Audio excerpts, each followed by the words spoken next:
black pepper in melted butter for a couple of minutes, and that's going to really intensify and bring out the flavor of it.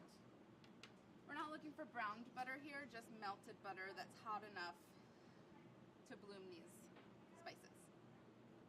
Alright, black pepper going in.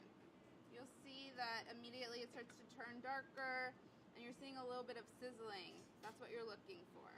How long are you cooking this for? I can't remember. Oh, it says a minute. Okay. Okay, 1 cup of whole milk goes in right here to stop the butter from browning. And then this is the liquid into which you're going to emulsify the last 6 tablespoons of butter, and that'll create the base for your sauce. So we've got milky, buttery goodness in here. We will bring this to a simmer. See that the milk has just begun to simmer. This is when we start adding our butter 1 piece at a time and stirring, stirring, stirring until all of the butter has been incorporated until we add the next piece. This is how you get a thick, creamy sauce versus a broken, oily one. A broken butter sauce is one where the butter has not emulsified with the liquid that you are adding it to, and so it'll look yellow and oily, and it will have a different mouthfeel that's not as pleasant. Alright, 1 down. Here goes the next. Okay, last piece. We're getting thick. It looks nice and creamy. We have emulsified. And our pasta is almost done. Okay, so if this part of the sauce is ready before the pasta, just turn it off and put a lid on to keep it warm. I lost my lid. This will do. I'm going to check on these shells.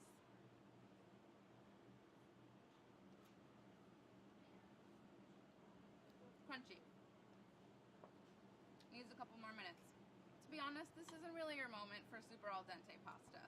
It's mac and cheese. It can be a little overcooked. So before we drain the pasta, it's important to reserve some of that pasta cooking water, which is also known as liquid gold. So I have about 2 cups here that I'm going to reserve, and that's going to help create our sauce. It is magical. Starchy pasta water is magical liquid gold. You're throwing away one of the most important ingredients in this recipe if you drain this pasta and forget about it. The pasta is ready, as it turns out, and I'm going to add it now to our butter sauce. Straight out of here, and then over medium heat, we're going to stir, stir, stir to coat all of the shells. So we're simmering again over here. I'm stirring to coat all of the shells in this buttery, milky, peppery stuff. And then I'm gonna work in batches here, adding parm and pasta water, alternating between the two until the sauce is really glossy and saucy and cheesy and coated. And we'll just keep an eye on things. So a couple handfuls of parm.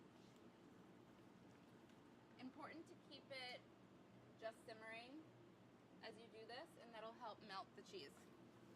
You don't really want it boiling because it can get tough and stringy. Okay, I'll add a little water to thin it out. Oh, baby, this looks good. More water. You don't have to use all of the pasta water, but better safe than sorry, so it's good to get yourself 2 cups of it. Okay, so we're starting to get a really nice creamy sauce in there. I think it needs more parm and it's not quite thick enough, so I'm going to keep adding.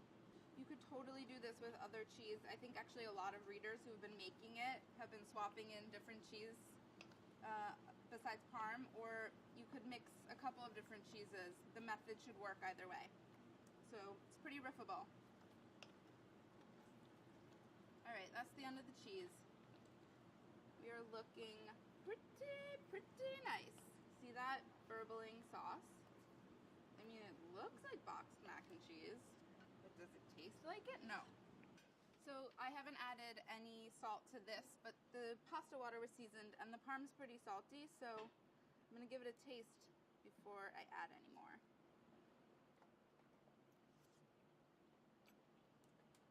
It only needs a tiny bit. One more bowl. Should we have a pasta party? Woohoo! Friday, guys. Okay, Emily and Chris Chris are going to come over and give me their thoughts. Let's see. Look at her. Glossy McGlosser I kind of want to take a picture. Sun's out, guns out. They should make adult mac and cheese air fresheners. Ew, that's disgusting. You don't like? I don't like. Do it for the gram, baby. There you go. This is 100% parm. Yes. I know How do you don't feel like about that? pecorino. I feel like you like it in small quantities. small If this were quantities. all pecorino, you'd be... It just does that thing where you get that like woolly, The hot. weird pecorino mouth. I hate the like woolly hot- mouth. The woolly mouth. Yes. Not only is it adult, but there's no bechamel involved here, so you don't have to worry about a flour, roux, milk thickened sauce. And then it's never going into the oven, so we're not waiting 45 minutes for it to get hot and bubbly. It's all happening in 15 minutes on the stovetop. So you'd be just as well off eating this in your jammies in bed as you would be serving this for a crowd. Are craft singles an acceptable option? Craft singles, yeah. I'm gonna say you do you in this case. If you're huge on craft singles, chop them up and throw them in. When you decide to get serious, there's only one place to come. The games of Super Nintendo. In 1993, the North American console wars were in full swing, with the Super Nintendo and Sega Genesis competing for the top spot in the market. Developers and manufacturers were hard at work to make the next great 16-bit games and accessories. But one company was stuck in the past, Camerica. Camerica thought it would be wiser to appeal to the more than 30 million consumers who already had an 8-bit Nintendo Entertainment System. So in 1993, they announced the Aladdin Deck Enhancer, a device you could plug into your NES and play special proprietary compact cartridges. Why? Because not only did the Aladdin promise additional memory and graphics power, but the cartridges were $30 to $40 less than a traditional NES cartridge. Never heard of it? That's no surprise. Camerica quickly went under after the product was announced in January of 1993. It's questionable if the Aladdin Deck Enhancer ever got a retail release, and it's mostly only known today in collector circles.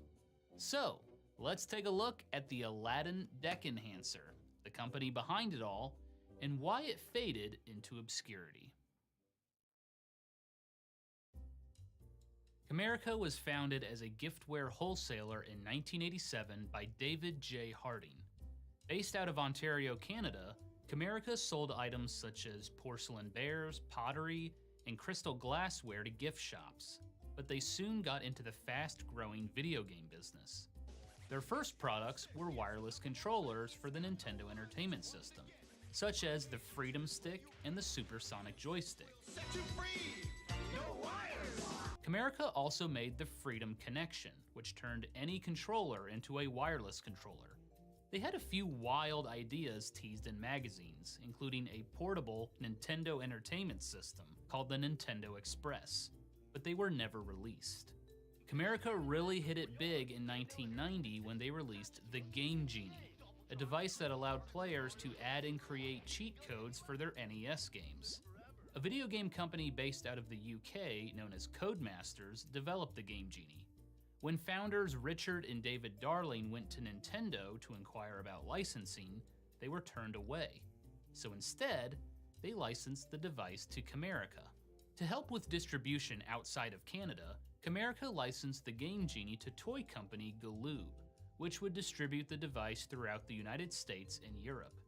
Nintendo quickly sued everyone involved to prevent the Game Genie from coming to market, but ultimately Nintendo lost the lawsuit. The Game Genie went on to sell more than 2.5 million units.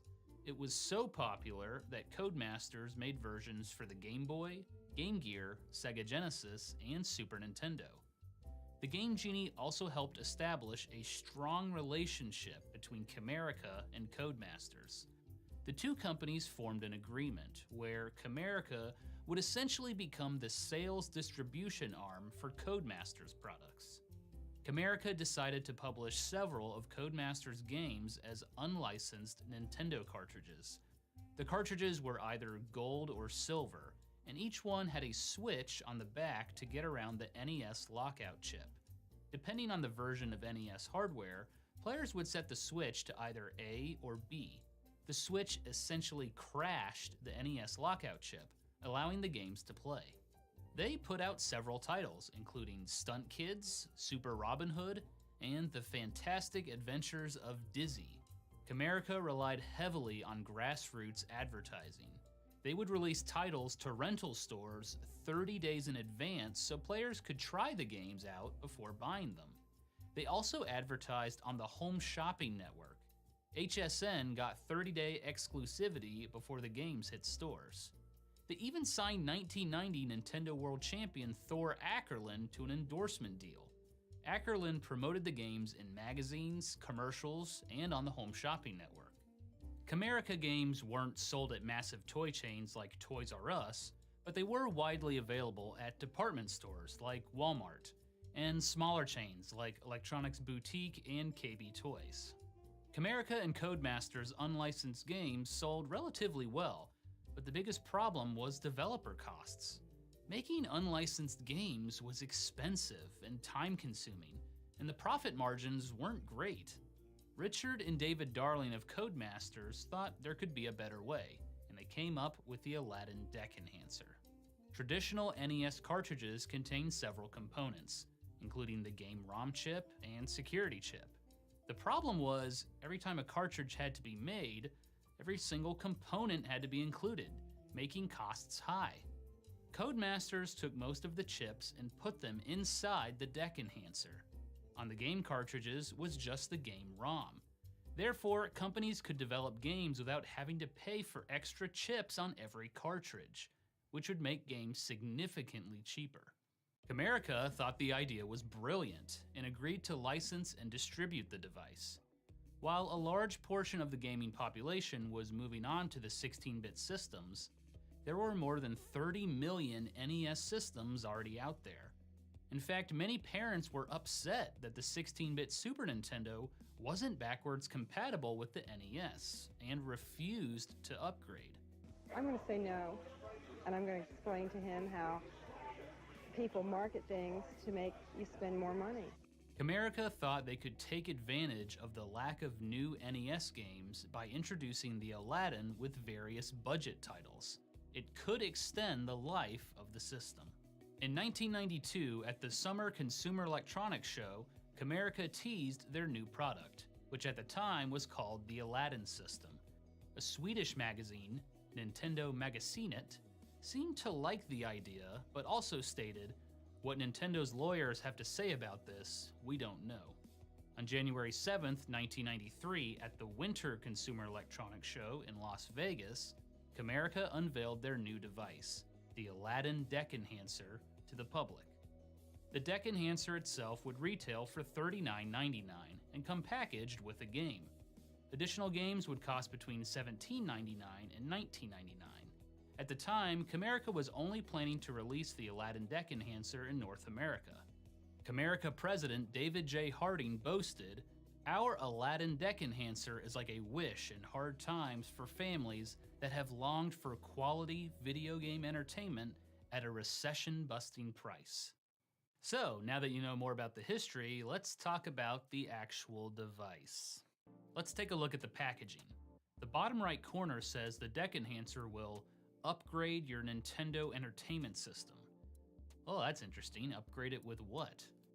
According to the back, the Deck Enhancer has a 64K memory upgrade for better graphics and bigger games. But this is all just marketing hype. The Aladdin Deck Enhancer is no different than a standard Camerica cartridge. Inside the box is the Deck Enhancer with instructions, along with a Dizzy the Adventurer cartridge, and a poster manual for the game. Believe it or not, there are two versions of the Deck Enhancer. The first version has an A/B switch, just like their unlicensed games. This is to get around the NES lockout chip. Version 2 removed the switch as they found a way to automate the whole process. A word of caution, the Aladdin Deck Enhancer only works with the original toaster design of the Nintendo Entertainment System. If you try to use it on a top loader, it could potentially fry your system.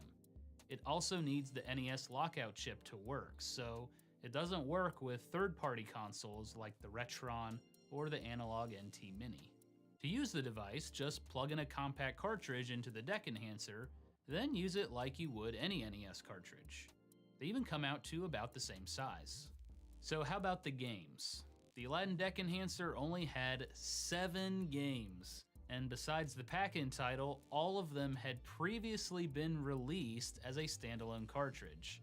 Camerica did tease future titles on the back of the box, but the company didn't last long enough to release any of them. We'll start with the pack-in title, Dizzy the Adventurer. This is a port of Dizzy, Prince of the Yoke Folk, which was released on several computer platforms, including the Commodore 64 and Amiga. Your goal is to rescue your girlfriend Daisy, who is locked away in a castle. The best way to describe this game is an adventure platformer. Rather than attack enemies, Dizzy must collect items and use them to solve puzzles. It's fun trying to figure out which items Dizzy needs to use to get around certain obstacles. You'll also get to interact with a bunch of different characters, including Dizzy's, pet, Hoagie. The Dizzy games were made by the Oliver twins, a pair of developers who collaborated with Codemasters on many titles. They made a lot of Dizzy games. There are more than 15 titles in the franchise. But as far as Dizzy the Adventurer goes, it's a lot of fun. Once you beat it, it's not as exciting since you know what to do the second time around, but it's still one of my favorite games on the Aladdin Deck Enhancer. Next up is Micro Machines. Micro Machines is probably the most well-known game from Camerica, thanks to the popularity of the toy franchise. This is a top-down racer where you get to race with different Micro Machines in scaled-down racetracks, like in a bathtub or on a table. You also get to choose your racer, and it's me? As you win races, you'll add cars to your Micro Machines collection. This is another fun title on the Aladdin Deck Enhancer. We're 2 for 2 so far, but as I mentioned earlier, you can also buy this game as a standalone cartridge. Now let's look at Big Nose Freaks Out. This is a platformer where your goal is to collect all of your stolen bones.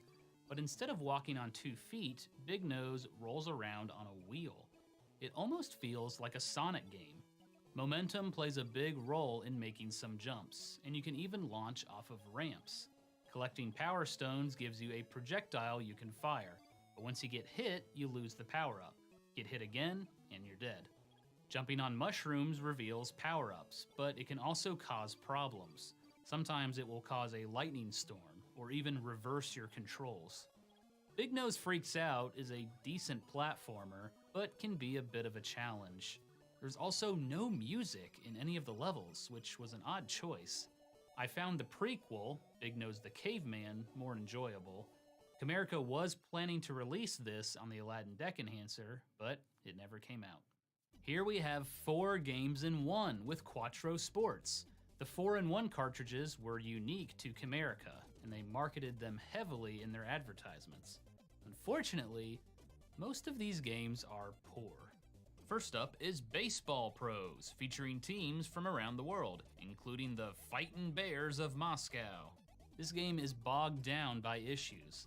Fielding the ball is almost impossible. You can only control your pitcher in the infield, and you can't move your outfielders until the ball passes a certain point. There's also no force outs. You have to tag everyone to get them out. Luckily, you can easily throw a no-hitter by throwing sliders over and over. The CPU just refuses to swing at this pitch. Next is BMX Simulator. This is another top-down racer. I just couldn't get the hang of this game. It was extremely difficult to control my guy, and I kept running into stuff. The third game is Soccer Simulator. Everything in this game just feels very slippery. I feel like I never really have full control over what's going on. I actually think it's faster to slide tackle around the field than to actually run. You can't switch players either. The CPU will just select the closest player to the ball. Overall, a pretty frustrating experience. And finally, there is Pro Tennis Simulator. The ball physics in this game just feel off. The only way to properly serve the ball is when it's down by your face, which doesn't make much sense. You'll also feel lucky just to hit the ball. Quattro Sports is a mess. Thor, you lied to us all. Quattro Sports gives me 4 great games on one cartridge. Quattro Baseball is incredible. Let's move on to Linus Spacehead's Cosmic Crusade. You play as an alien named Linus who must prove to his buddies that he discovered the planet Earth. This is another platformer adventure game, but with more of an emphasis on platforming. The problem is the controls. Controlling Linus is a chore. You can't change direction mid-air, so once you commit to a jump, there's no correcting it. Linus sometimes just won't stop moving, making platforming extremely difficult. I gave up on this game pretty quickly. Here is another 4-in-1 cartridge. This time it's Quattro Adventure. Does it fare any better than Quattro Sports? Yes, it does.